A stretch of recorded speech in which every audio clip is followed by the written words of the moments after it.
संत लोग गए, जैसे अजामिल के घर में गए तो अजामिल से कहा कि हम आपके घर में निवास करना चाहते हैं।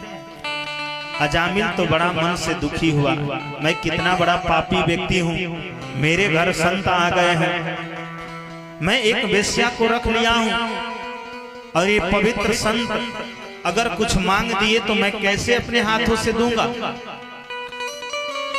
तो अजामिल ने कहा, क्या आप सूखा अन्न लेंगे या भोजन लेंगे? संतों ने कहा कि हम सूखा अन्न लेंगे, हम अपने हाथ से ही बनाकर भोजन करते हैं। सूखा अन्न लिया, संतों ने भोजन बना करके प्रसाद पाया। जब बालक खेल रहे थे तो संतों ने उस ब्राह्मण से पूछा, तो ब्राह्मण ने सत सत घटना बताया। संतों ने कहा, अरे ब्राह्मण जो होता है समाज का शिक्षक होता है, सबको ज्ञान देता है, जो बीमार्ग चल रहे हैं उनको मार्ग पर लाता है, और आप ब्राह्मण होकर के ऐसे दुष्कर्म कर रहे हैं। इस वेश्या को परित्याग कर दीजिए।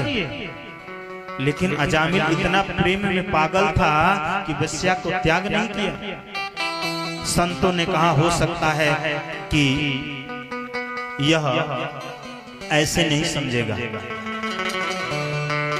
तो उन्होंने कहा कि एक काम करो, जब इस पत्नी का त्याग नहीं करोगे, इससे जो संतान होगा उसका नाम तुम नारायण रख देना।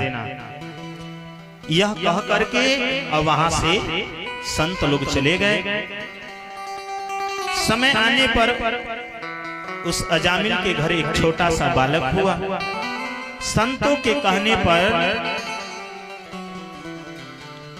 अजामिल ने उस छोटे पुत्र को नाम जो था नारायण रख दिया।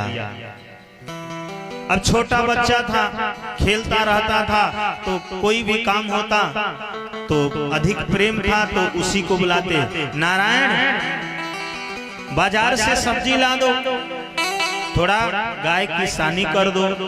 अब हर काम के लिए नारायण नारायण, उनका भजन हो रहा है। धीरे धीरे समय बहुत व्यतीत हुआ। एक दिन रात्रि में यह अजामिल सो रहा था। सोते सोते एक स्वप्न देखा कि यम के दूत आकर के उसके गले में यम फांस डाल दिए, और जैसे यम फांस डाले तो चिल्लाया, नारायण बचाओ। अब तो बालक तो सुना नहीं, लेकिन भगवान सुन गए। भगवान ने अपने पार्षदों को भेजा और कहा, जाओ